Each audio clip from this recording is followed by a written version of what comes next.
Starlight Forms and welcome back to my channel. First of all, I do apologise for the way I'm sitting. Normally I'll be sitting a bit higher than usual, but I'm below at the moment because I've decided to swap chairs because we're having a redecoration process at the moment in our house. And the new chair I'm going to be sitting in is sort of a new one, and this is the one I'm going to be sitting on from now on. So if you're wondering why she's sitting very low, then that's the reason why, so I hope you understand. In today's video, I'm going to be talking about epilepsy and swimming. This is the most important piece of information for someone who's epileptic, because when you are diagnosed with epilepsy, people tend to be afraid of going into the water. You always tend to think, oh no, what if I drown? What if something goes wrong? Probably the lifeguards aren't trained and all of the stuff that's going on, and it just goes on and on and on. But recently I found that swimming is more easier than you think it is, and it's also more comfortable, especially if you are in a specialist group. Recently I've gone back into swimming, and it was through a group called Dolphins. It's an inclusive group and it invites everyone of all ages and all abilities. So you've got someone who has cerebral palsy, someone else who has Down syndrome, someone who's on the spectrum including autism and Asperger's, and a few people who have epilepsy too. There is no age requirement and you just could go in and do whatever you want. So the pool I normally go to, they have a very big triangular pool and it's split into a quarter. So you've got a big whole chunk on one side, and then on the other side you just got this tiny thing that size where you can swim just in a couple of lanes, and there's only two of them. The lanes ones were kept just the way they were if anyone wanted to do a couple of lanes.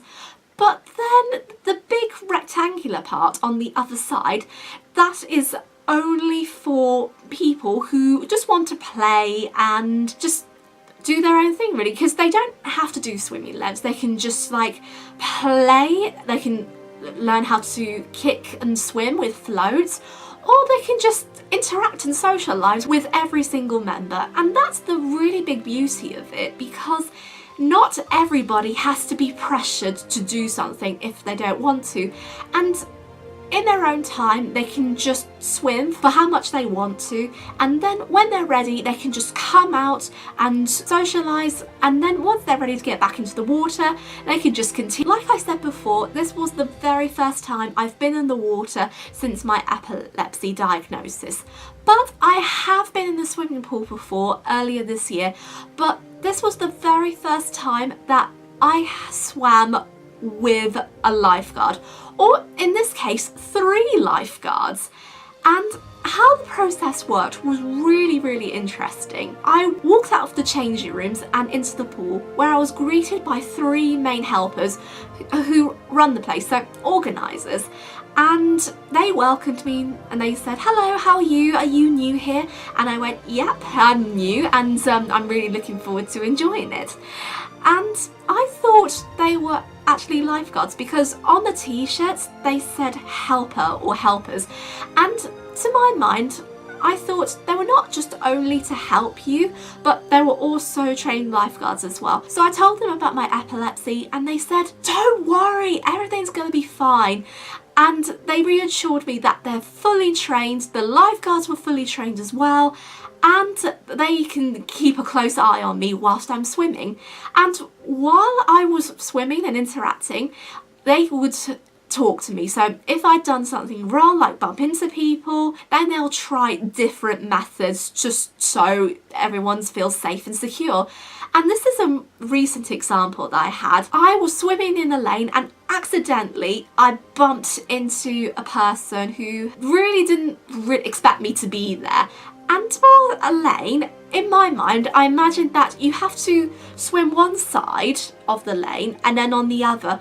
And as I was doing that, I bumped into that person, and I thought, oh, I'm so sorry, I didn't mean to, and she just said nothing. But that's fine, really, because I didn't really expect, like, a reassurance of an apology, but as long as I said sorry, that was absolutely fine. And the helper that came up to me said, maybe you should be better if you stick to one lane. And for me, that was a really brilliant idea, because not only do you have to stress about yourself about going into two lanes and bumping into other people, whether they're beside you or in front of you or behind you, then you can have your own little lane to yourself. You will feel more secure and you will have more room. Although this is a good method for someone who's on the spectrum, it is an excellent method as well. People don't have to worry about going round all the time if they feel uncomfortable, and if they swim at a slow, steady pace, then swimming from one way to the back on the same lane, it would be a terrific idea. And the reason why I said terrific 3 times, because it's very revolutionary and it's brilliant. So what about the lifeguard situation? Well, one helper decided to talk to the lifeguard about it, and of course he informed me before he did that. And when he came back, he said, oh, the lifeguard said, okay, I'll keep an eye on you if the helpers are struggling a little bit. Again, that was absolutely fine. So I felt more comfortable and very secure. The helpers said to me that they dealt with 3 people who were epileptic, and they explained to us what they do is, if someone has a seizure, then they tell the rest of the people who are not epileptic to evacuate the swimming pool and let the lifeguards and the helpers just help that person out. And when it's all done and dusted, then the people can come back into. But if the situation goes a little bit longer, then they may have to barricade people to come into the pool. After I heard this bit of information, I went in there and I did 15 minutes of swimming from one lane to the other. Then I took a bit of 15-minute break, and the last 25 minutes I did the same thing again, but just did it about more times. I really enjoyed being in dolphins, and as from now I am continuing to be with them, and I may be with them for the next couple of years, or I may just be with them for a short while, and then when I'm ready and fully independent, I could just go to a normal swimming pool and just swim anytime I want to. But with or without a specialist group, it's very important to inform a lifeguard that you have epilepsy right before you start swimming, because not only you can inform them about your own safety, but also it can make you very safe and secure as well. And even if you're nervous about telling them, like I have, the more you actually think about it each time you come, the more confidence you're going to get out of.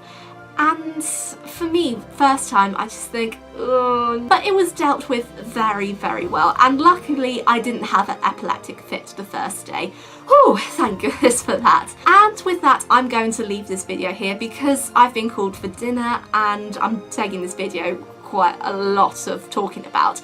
But if you want me to do any water-themed epilepsy videos, then please let me know in the comment section down below, and I may do an update on the epilepsy and swimming, or I may do some other things as well, like having a bath or a shower if you are epileptic, anything like that. So I really hope you enjoyed it. If you did, please give it a thumbs up, and as always, leave a comment down below. And if you are new to the channel, don't forget to hit the subscribe button and turn on the notification bell for more future videos, and I'll catch you very soon. Goodbye! What a wonderful